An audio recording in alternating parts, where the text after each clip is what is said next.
Stafford, AJ Green, Marquez Pope, Reggie Brown, No Sean Marino, Muhammad Massaquoi, Rodney Hilton, Ray Donaldson, Leon. Ladies and gentlemen, we have another episode of Herschel Talkers. We got Big Sean on. We're going to have Justin and our buddy Matt, who's a big Clemson fan and avid college football information. He knows a lot. And we are in week 2. Sean, how are we doing this week? Doing good. Georgia is coming off. Georgia's doing any better? Yeah, exactly. Hey, nice and nippy. Got the hurricane coming. Hurricane Irma. Or is the way they're calling it in Florida when it's coming, Hurricane Bama, which came to town. So they're calling it Hurricane Bama over there in Florida. Hurricane Michigan. Exactly. Yeah, that too. Yeah, we'll talk about App State. Georgia got the big win, 31-10, but we did lose quarterback Jacob Eason. Looks like week to week with a knee ligament strain. So a little scary. But Jake Fromm coming in off the bench. He was 10 of 15 for 143 yards and 1 touchdown. Thought he looked really great. Looks like Aaron Murray Jr., in my opinion. Probably 2 inches taller, but I thought he looked really good. But they do have a challenge this week going against at Notre Dame, going to South Bend with a freshman quarterback. So, Sean, I was going to get your thoughts on the App State game. I mean, I think everything we were looking for them to do to come out satisfied short of Jacob Eason getting hurt, I think they did. I mean, we were looking for them to be able to, put up points offensively, have sustained drives, open up holes for the running game, and then play good defense, and keep them at the run zone. And they did everything, and even when you read kind of the newspaper pundits that are evaluating it, like Seth Emerson and these other guys, you pretty much got A's and B's across the board. Granted, you're playing App State, it's different, level of talent, which obviously matters, because if it didn't, anybody could do it. But, yeah, I mean, 31-14 or 31-10, right? 31-10. And, we were thinking it might be, a Mark Rick Eaker, as we called it, where, you're basically rolling around with, somebody you ought to beat the brakes off of. And, we pretty much went out there and handled them the way, a team ought to. Jacob Eason did get hurt, but, and again, it's only a small smidgen or a small sample size, I guess you'd say, of his performance. But, 3 drives in, it kind of seemed like more of the same from last year, where he really struggled to, make completions in short and intermediate passing game. I mean, anything other than a bomb, he struggled with. And Jacob Fromm came in there and, just excelled at that. It's where kind of he made his bread and butter, although he did have a couple of, at least one big bomb where he, got the touchdown pass to Javon Wims. But, yeah, I mean, the running game, we finally really saw a running game for the first time in, it's a couple of years. Welcome back, running game to Georgia. The defense played well. I mean, they pretty much controlled the line of scrimmage. Again, you don't want to, overhype everything too much because, again, you are playing Appalachian State. But that said, Georgia under Mark Rick had a history of playing down to their competition. And I think you saw a situation where Georgia went out and kind of handled a team of App State's caliber the way they should have. Yeah, totally agree.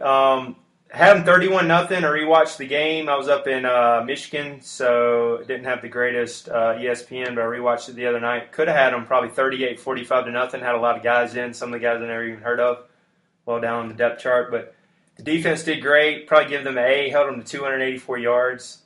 10 of the points came on Bryce Ramsey pick, who's terrible. I'm putting him down as probably one of the most – he sucks. He's one of the worst quarterbacks of all time. I'd take Joe T or who's the other kid? I forget his name. Yeah, I'd take them. He's terrible. And then special teams is another one that looked really good. I think Wild Thing, Rodrigo Blankenship, made his field goal, I think, 20-something yards. All his extra points, had 5 touchbacks. And then Cam Newizik, or whatever his name is, probably butchered his name, had, I think, over like 40-something yards, 45-yard punting average, and he kicked them back. That looked really impressive. So special teams, A, because they were terrible last year. I think they were, 94th in the nation. So that's impressive. Run game looked great. Nick Chubb looked, as advertised, 96 yards. Sonny Michel looked great. DeAndre Swift, number 7, coming in. Sean was really excited about him. He looked great. Kind of looked like a younger version of Sonny Michel. So really impressed on that. Just really dominated App State, who I think is going to be a decent team. 10 games last year they won. So decent, not a cupcake. So we got the big game this week. Notre Dame at South Bend. Touchdown Jesus, Rudy, everything. Hadn't played him since 1981. Herschel Walker won. So I wanted to bring in Justin and Matt as a neutral, kind of like non-biased. How are we doing today, Justin and Matt? Matt, big Clemson fan. He's happy coming off the national title win. Hey, pretty good. Thanks for having us on. Yeah, thank you. So first off, from a neutral side, honestly, the respect is much appreciated because we get a lot of requests to be on this show, and believe me, not everybody gets on. Exactly, man.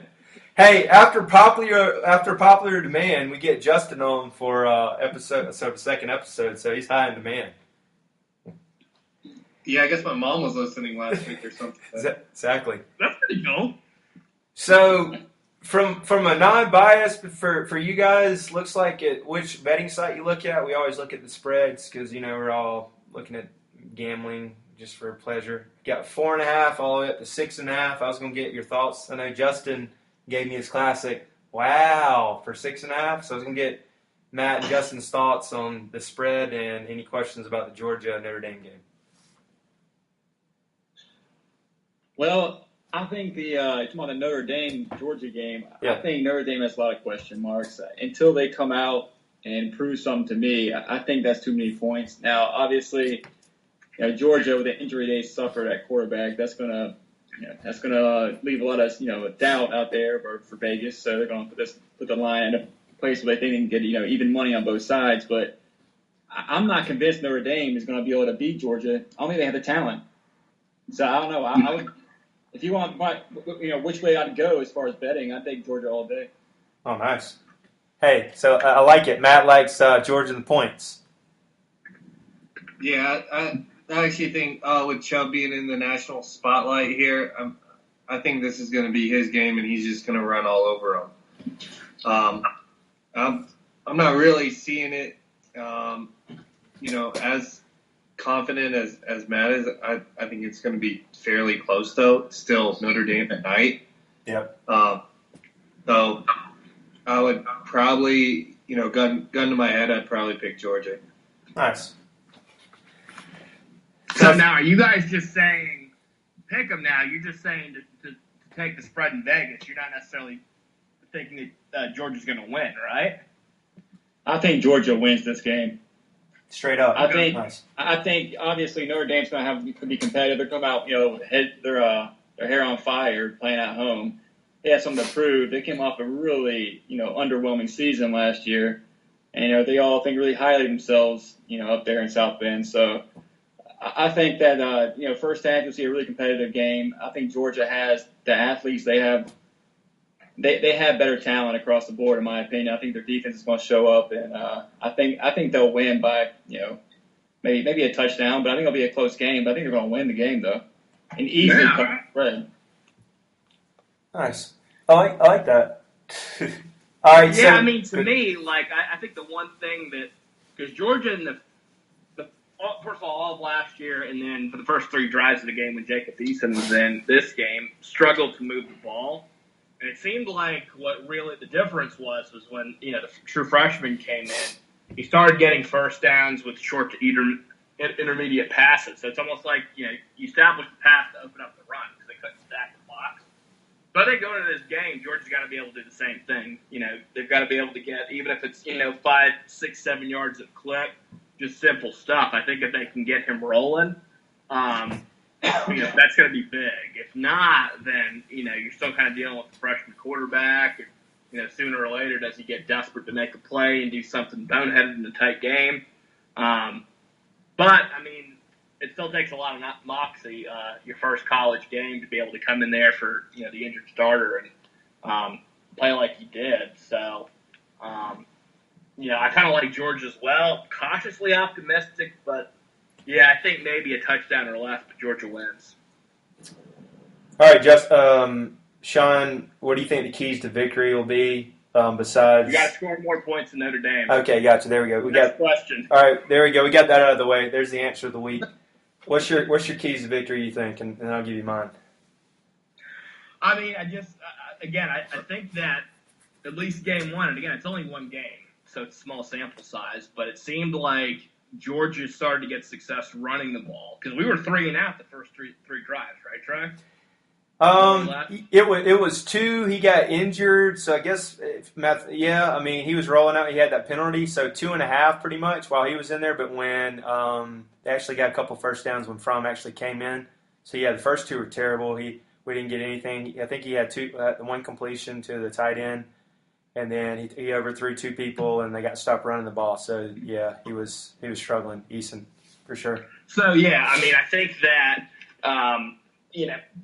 we stopped going 3-and-out because we were able to establish, a passing game that could convert first downs. And so I think we're going to have to be able to do that in Notre Dame. I mean, granted, Notre Dame's run defense, on paper is kind of weak, but, our offense historically was really weak. We weren't able to do anything last year. And against App State, it looked like it was going to be more of the same for those first couple of drives until Fromm came in.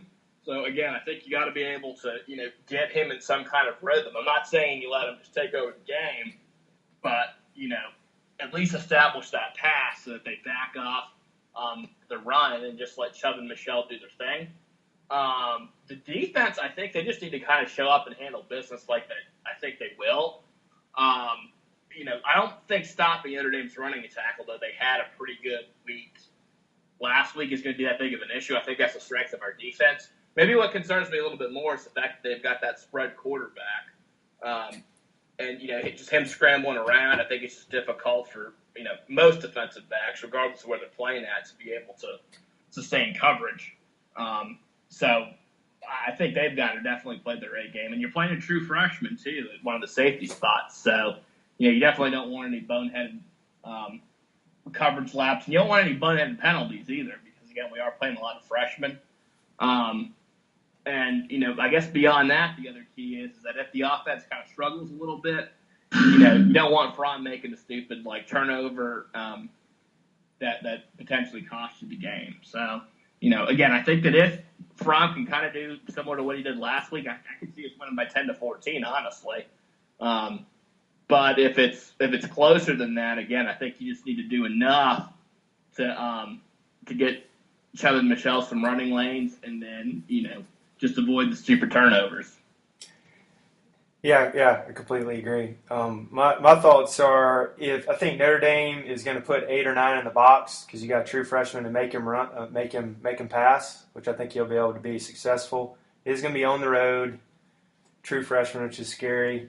But I think I think we're going to be able to maybe kind of hold up and at least kind of stop Brandon Winbush. I know he had I believe it was 200.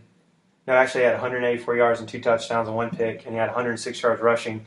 And they had 3 running backs with 100 yards or more, which is impressive. But it was against Temple. I think Temple had a pretty good team, 8 or 9 wins last year, but they lost their coach and a bunch of starters, so I'm not looking too much into that. We do get Riley Ridley back, which I think is going to be important. So we do have some weapons. Our wide receivers are a lot better than last year. You got Wims, Terry Godwin. I think you're going to have Riley Ridley, one of your best.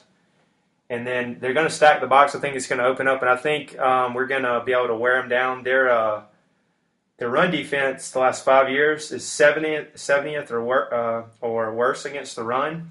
So I think that's going to be important, and I think we're going to be able to run inside the tackles from what I've been reading. So I think we need to do the old theory of Alabama. We're going to run the ball, play defense, and we're going to play special teams. And I think we should win it in a close one. That's what I think. So that's my thoughts on that. So now we're going to look at some of the games coming up. So we'll bring in Justin and Matt. First off, just wanted to ask Justin and Matt. First off, going to eat crow here. Of course, I'm a big SEC fan, but last year, ACC won the most bowl games. So I think they were 8-3, won the national title. They beat Alabama, and they had a Heisman Trophy winner. So clearly, they're the best conference last year, no debate. Even though a lot of SEC fans argue. But this year, I wanted to bring in that SEC is 3-0 from last week against the ACC. 3 pretty close games. Don't call it a comeback. Yeah, I've been here for days. Yeah, there you go. So South Carolina beat NC State 35-28. Then Tennessee barely beat Georgia Tech 42-41, which Georgia Tech beat them all up and down the field. And, of course, Bama beat Florida State 24-7.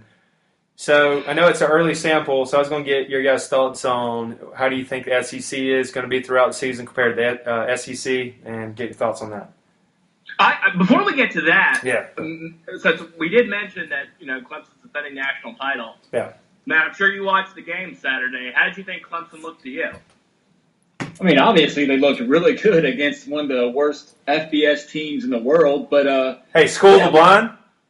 I mean, we had all, Kelly Bryant's back there, and he had all the time in the world, and he looked good, no pressure. So my only concern, he's a heck of an athlete. I mean, 4.4 speed. I mean, you knew he was going to go out there and be able to outrun anybody and be elusive. But, as a quarterback, can he run that system even halfway as well as Deshaun Watson did last year? And that's what he had to do to beat the Alabamas of the world, have a chance to, actually win it all. But their defense is on par last year, maybe a little better. And they looked really good against a really awkward system. Their offense, they have running backs. They're going to be very elite at running back. Their offensive line is very elite.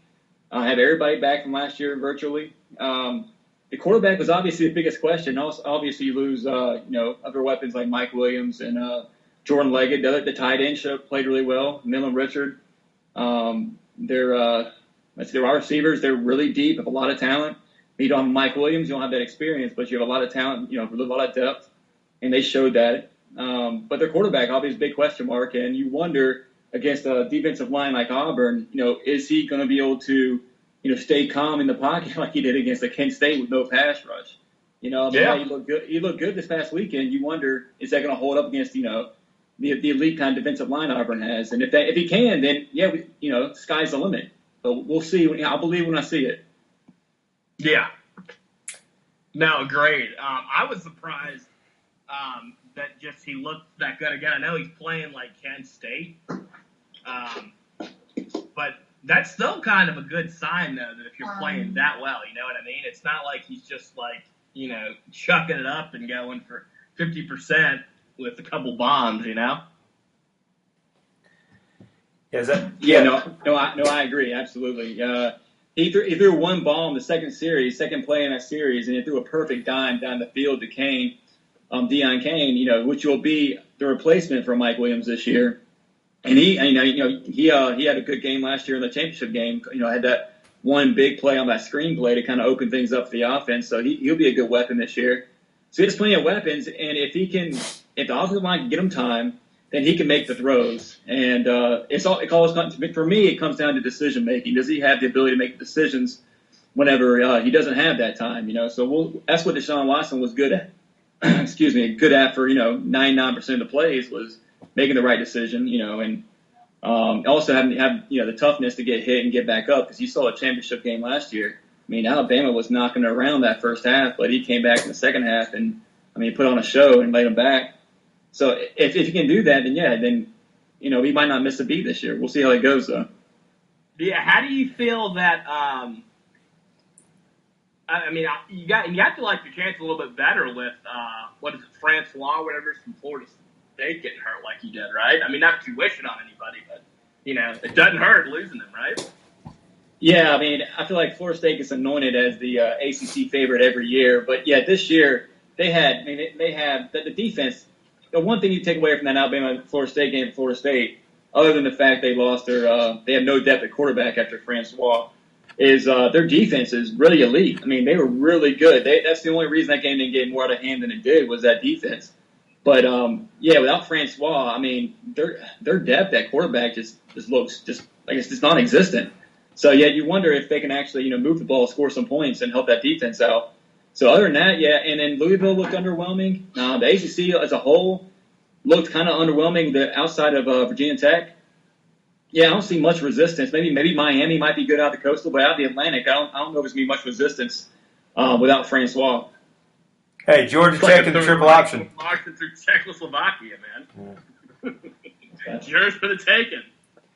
Hey, I know it's a sample size, but Matt, what do you think about the run defense? Because you got that Kerryon Johnson, he's one of the best running backs in the SEC, and you got Stidham, who might be a little too overhyped, but I was going to see, you think that's the key? You think they'll be able to stop the run? Because, Gus Malzahn runs the ball a lot. How's the defensive line look against Auburn for Clemson? Talking about the matchup for Arden's defensive line against their offense? Yeah. I think, last year, I mean, that game last year, Malzahn, I don't know what he was trying to do with his 3-quarterback system, but that was most confusing, offensive game plan I saw all year. I mean, they never could get anything going. It's partly because our defensive line was very disruptive, but I mean, I think that he just couldn't get any offensive rhythm because he tried to play 3 quarterbacks in one game. But at least this quarterback they have, they have an obvious starting quarterback, and still he looks the part. He looked good at Baylor and everything, and he looked good last week. Had just some shaky decision making, I think, early, but he settled down. I think he has a chance to fit in with that system. I'm not buying it yet. I'm kind of on the same fence as I was with Brian. I mean, you play Georgia Southern, you're going to tend to look better than you might actually be. But we'll see what happens when he faces an elite, maybe one of the best defensive lines in the nation in Clemson. Definitely the strength of our defense.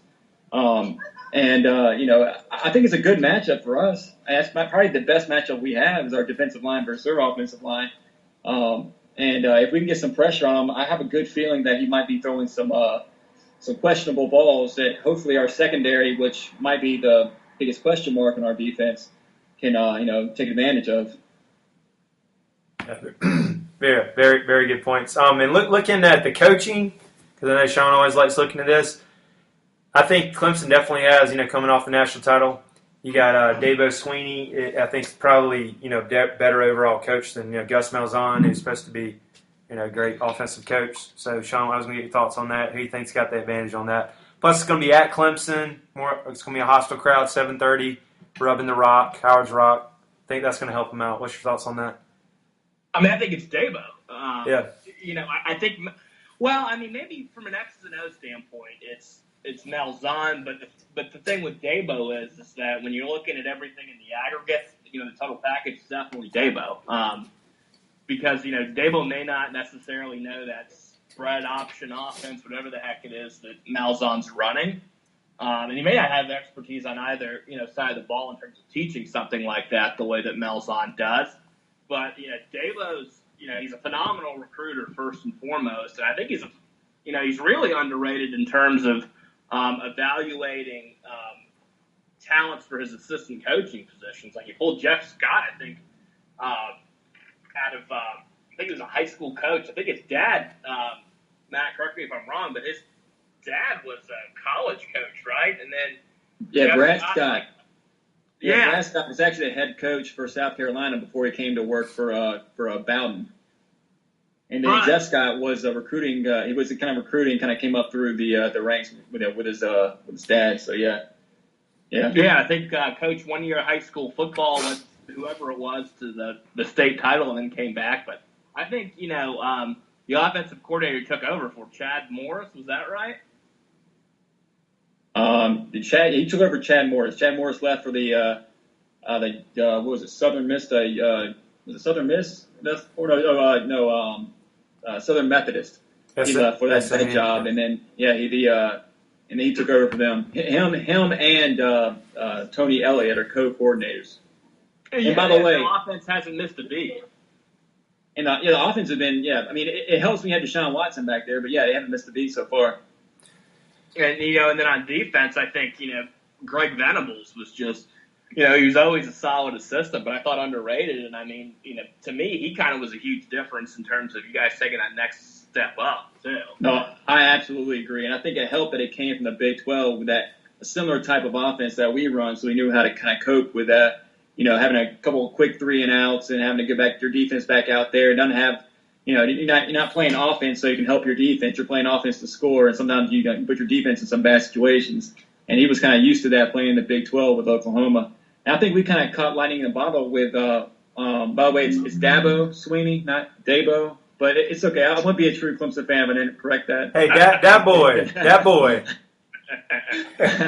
But we caught lightning in a bottle with Dabo, but he's made all the right calls as far as coordinator. I mean, he brought Kevin Steele when really needed a new defensive coordinator. He was probably the best out there. But he recognized whenever he wasn't going to make wasn't the perfect fit for us. Went out and we kind of got lucky to find Venables when we did, but I guess he kind of wore his time at Oklahoma, but he fell into our laps, and we've been so grateful because he's turned around our defense after that. We don't like to talk about it, that 70-point embarrassment down in the Orange Bowl of West Virginia. That was a big turning point, I think, for the better actually for our program because we got Venables out of that. Hey, no more Clemsoning anymore. No one says that anymore. Yeah, that's not even a thing anymore, right? We can get rid of that. We can squash it, right? Exactly. We're still trying to get rid of Georgia name. Hey, we got rid of Mark Rick. I think we're good on that. No more Rick choke, whatever it was. Yeah, I want to get Justin. Want to get your thoughts. The different betting lines where I've seen -4.5, -6.5. Going to get Justin's. Get your picks on this Auburn Clemson game. Yeah, this one is a tough one for me actually. Or a infamous Justin stay away. We can get that too. Yeah, I mean, I think the line is kind of appropriately placed. I would unfortunately stay away from this game. Oh wow. Yeah. I go out. Don't go by my picks at all. But I take Clemson at home. Going to be a hostile crowd. It's going to be great. I like Clemson at home until Auburn can show me something. Kind of prove wrong. Yeah, I can see that too. Howard's, yeah. Yeah, also another one we're going to look at rolling into probably one of the bigger games, and it's funny how all three of these games are at 7:30. I don't know why they didn't make a 3:30 game for viewership, but I don't control that. But Oklahoma at Ohio State. Some of the lines I've seen is -7.5 for Ohio State. So we're gonna get your guys' thoughts on this. How about Sean? You start it off. So hang on, Oklahoma.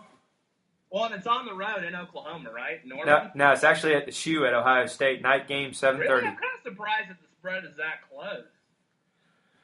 Well, Ohio State didn't look great last week. Indiana I think they lost their top receiver, and remember, it hung around to the third, kind of pulled away, but it's 42-21, and a lot of people are still not sold on that Barrett kid. He's kind of like choked in big games, and then you got Baker Mayfield, coming on the road. He's probably a Heisman Trophy candidate, but it is, I guess you're rolling there with Lincoln Riley after Bob Stoops stepped down, so maybe that's why. Well, and speaking of, this is Oklahoma, so speaking of choking in big games. Oh, yeah. I don't know. I mean, Urban's kind of, you're still dealing with Urban Meyer on the other side. Exactly.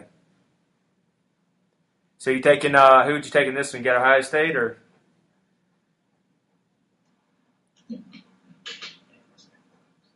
Ohio State, Oklahoma. Anyway, Justin, we're going to go get yours on here. How do you think, is it Ohio State -7 or Oklahoma? Who do you like on this one? Yeah, so especially it's at Ohio State, even though they didn't look that good. The Shoe. It's still Ohio State. I think you have Urban Meyer, one of the best coaches. I remember last year the game was hyped up just like it is right now, and it was like a 20-point game at the end, and it wasn't even that close. Yeah. You really watched. It should have been 30, 40-point game. So I think you have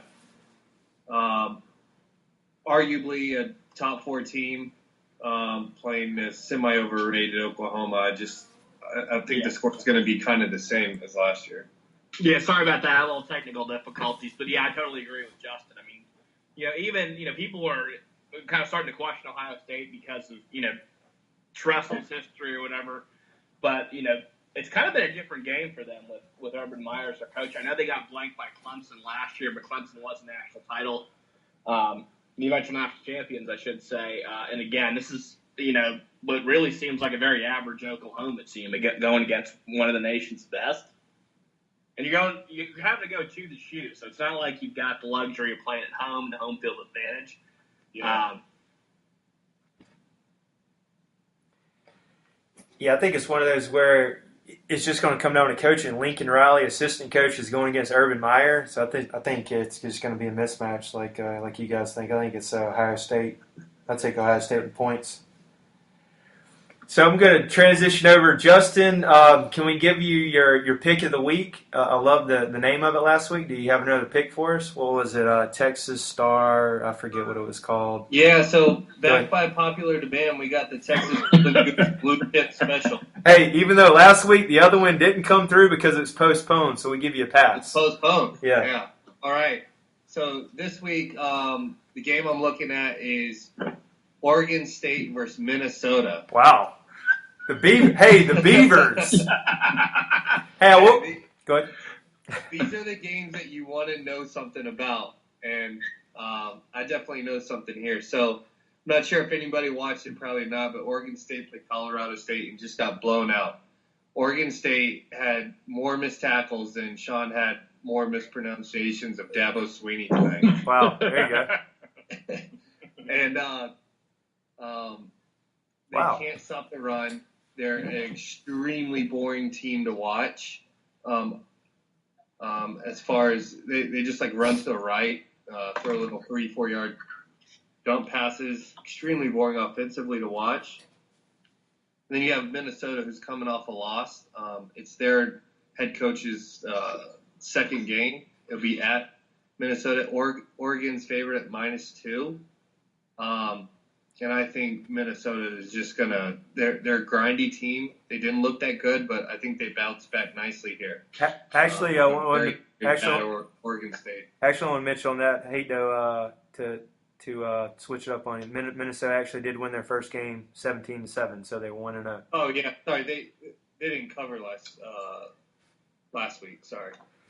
And another thing I'll throw in there, a little known fact, a lot of people don't know this, second largest stadium in the nation is Beaver Stadium. That could get a little hostile, just saying that. Number one is the Shoe. Number two is Oregon State. I don't know why they got the biggest stadium for an average team, but there you go. Interesting. All right, so there it is. Justin's Minnesota Golden Gophers +2 lock of the week. All right. Interesting. Yeah, I like that. Hey, way to dig in on that one. Hey, thank you. Also, everybody stay away from that Miami game this week because it's already postponed. Miami, whoever they're playing, I forget. So, Coach Mark Rick and the U taking a week off. Hey, by popular demand, I'm going to give mine Dawg of the Week, D-A-G-G, coming off the clear. Well, they lost, but they covered. I took Tech last week. I think it was +4, +3. So they actually barely covered. This week, Dawg of the Week, I'm going with Georgia +6.5 on the road at Notre Dame, ironically. So I'm going to go Dawg of the Week. I'm going with it. Dude, you just couldn't leave it alone. Dude, I like it. When I saw 6.5, it's juicy, man. Wow. Hey, touchdown, Jesus. Hey, Rudy, you're offsides, punching you in the mouth. All the Catholics out there drinking. Hey.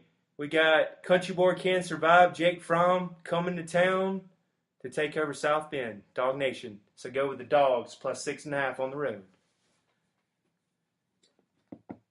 No one didn't like that. That was my Stone Cold Steve Austin, my promo there. No one liked that, but anyway. Is there any other games you guys are looking at? Any other interesting ones? That's the only. We went over the big three that were ranked. Is there anything else that stuck out for you guys? Yeah, I think Matt might have a lock of the week. Oh, Matt! All right, hey, Matt. First off, you got to give us, you got to name it. Anything? He was just telling me that he actually Fry of the week. Fry. Oklahoma. You like Oklahoma lock? I would not give Oklahoma a lock, no, but I do like Oklahoma. Aside from what y'all were saying, I think Oklahoma last year came off a really devastating loss to Houston, and that kind of it wasn't the best best mindset for them going into that Ohio State game. Their season was kind of built up to this that matchup, that first game matchup last year, and Houston beat them. And then their defense I think is better this year. I think they'll be able to be more competitive. I think that's gonna be a close game. If I was going to go against the points, I'd probably take Oklahoma over Ohio State. Oh, nice. Well, I would not say that's a lock though by any means. All right. Oh, you like that? Okay, going against the Shit, Colic. I like stay it. up and say something earlier. Hey, another one I want to throw out here just because I'm an SEC homer and get your thoughts. You got Jake Bentley and the Shamecocks, South Carolina on the road at Missouri. Probably no defense in this game. Missouri minus 2.5. Missouri gave up 43 last week against. It was 58-43. South Carolina actually looked pretty good and beat a decent NC State school. So I can get your thoughts on that. Who do you like in South Carolina, Missouri minus 2.5? Over-under? I don't know. Sorry, man. I don't know the other over-under a lot. Did you just call NC State a decent football program? Yeah, supposedly. Hey, Matt probably knows this. They're talking about that defensive line being one of the best in the nation. Am I right? And some jabroni critic came out and picked them in the Final Four, which I don't know what he's smoking. Don't they have a pretty good defensive line, Matt? They were supposed to. Had a bunch of seniors back. Hey, and they got Chubb. They got Chubb's cousin or brother from Chubbtown, linebacker. They're showing him last week. Yeah, the media.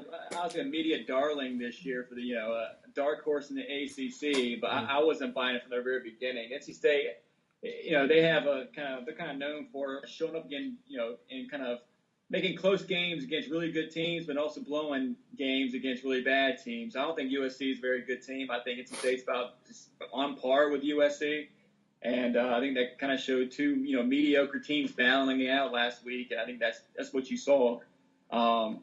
And about, come on, USC versus Missouri. Did you see any points Missouri scored last week? Yeah, 58. Drew Lock, 6 touchdowns. I mean, they combined for 130 points, I think, the two teams. Something ridiculous. But great defense. Missouri, I think they have no defense and a lot of offense. I don't know about the spread, but over-under, I'd take over all day. I don't care what you put it at. Hey, there you go, Justin. Might want to look at that. Jake Bentley, Drew Lock, some of the best QBs in the SEC. Yeah. Is anybody other than Trey saying that Drew Bentley's one of the best quarterbacks in the SEC? Jake Bentley. His very average performance against the NC State Fighting Wolfpack. Hey, Matt, you remember it? He was pretty good last year, man. Think about it. He was a 17-year-old guy, beyond true freshman, and he's 18 this year, and he's he's got a pretty good arm, right? Pretty good guy. And Trey, next year he'll be 19. He can't even drink a beer. Come on. Yeah, Jake Bentley. He's not bad for for a middle of the road SEC team, I guess. But, wow, middle of the road. I wouldn't go anointing him anything. I mean, he's okay. I'm scared to death of him. I'll wake up in hot sweats, man. I don't know what you're so worried about. It's called the ghost of Steve Spurrier. Well, yeah, Steve Spurrier was whipping our ass for 3 years, man. That was terrible. And I'm glad we're not playing Columbia this year. We got him at home. Maybe Easton will be back then. If one fan of the sports team could have post-traumatic stress disorder, it would definitely be Trey Tucker from all the shellacking Steve Spurrier put on the Georgia Bulldogs. Everybody makes me scared, man. The infamous was, hey, what was homeboy in the? I know this is a tangent. The All-American game that time, and he ended up he was average or he sucked at Florida. What was his name? Driscoll. Jeff Driscoll. I saw that kid roll out and do a 50-yard across the body in an Under Armour game, and I'm just like, man, I won't sleep for days when he comes to Florida. And I think Georgia beat him 2 out of 3 years. So anyway, I digress. One last one I'm looking at, just looking for a little ACC here because we talked about SEC. What do you think about Louisville? What's this? Is it Lamar Jackson? Get it mixed up. Is that the Heisman Lamar Trophy? Jackson, yeah. Yeah, they minus 10 on the road at UNC. UNC coming off laying that egg against California. What do you guys think about that? Is UNC just a bad team? Okay, here's my only thing, because whenever I saw this, I was jumping up and down like a Mexican jumping bean. Oh, wow. Is this a trap game? Is this line too good to be true? Or am I looking at Louisville and maybe I should be looking at them like okay, maybe they are a little overrated. I'm not too sure here. Now, UNC did lay an egg, but I don't think Purdue is a world beater either, and they were pretty close to pulling an upset up over Louisville last week too. So 35-28. Yeah, and they were leading for most of that game too. And they, I think these teams are more even than you would like to think with a returning Heisman Trophy candidate and a team that was ranked in the top 5 last year at one point. But I think people have kind of figured out how to attack Lamar Jackson. It's just the blitz because that offensive line cannot block anybody. I think teams at the end of the year kind of figured that out. Kentucky beat them at the end of last year. LSU just demoralized them in the bowl game. I think also, Louisville lost so much talent on their offensive side that Lamar Jackson is kind of like the one-person show back there. I think UNC lost a lot, obviously. Lost their quarterback, and they lost some talent. Lost Hood, their running back. They're also the backup running back. But I think as far as 10 points, I think it's too much. I think Louisville probably wins this game, but it's going to be closer than 10. There you go. Wow, a little insider there. Also, another thing that was important, Sean will love this, that they lost. Louisville also lost Todd Grantham as their defensive coordinator. Shame. That's your boy. He's at Mississippi State now. Anyway, so all right, everybody likes If going to Mississippi State, taking that job is not a slap in the face to the city of Louisville. I don't know what is. Hey, he wanted to be a Bulldog again. That's the second time. So everybody likes UNC and the points. That's also at 12 o'clock, probably ACC Network snoozer game. So maybe Louisville will be half asleep and UNC will be pumped up in Chapel Hill. All right, well, I believe that's all the ones we want to go over. Any last thoughts here from anybody? Other than go Dogs? All right, hey, we got go Dogs, go Tigers. Go Tigers. There you go. The Clemson ones. Exactly. I'll be, hopefully Sean and I, if he comes out, we'll be at Kickstands, and looks like, what's it called, Social? Justin will be there, hopefully watching all 3 games on the big TVs there. He wants to watch them all. Everything's on at 7:30. All right. Yeah. Great. All right, thanks for our special guests, for Matt and Justin, and Trey and Big Sean, and we're out.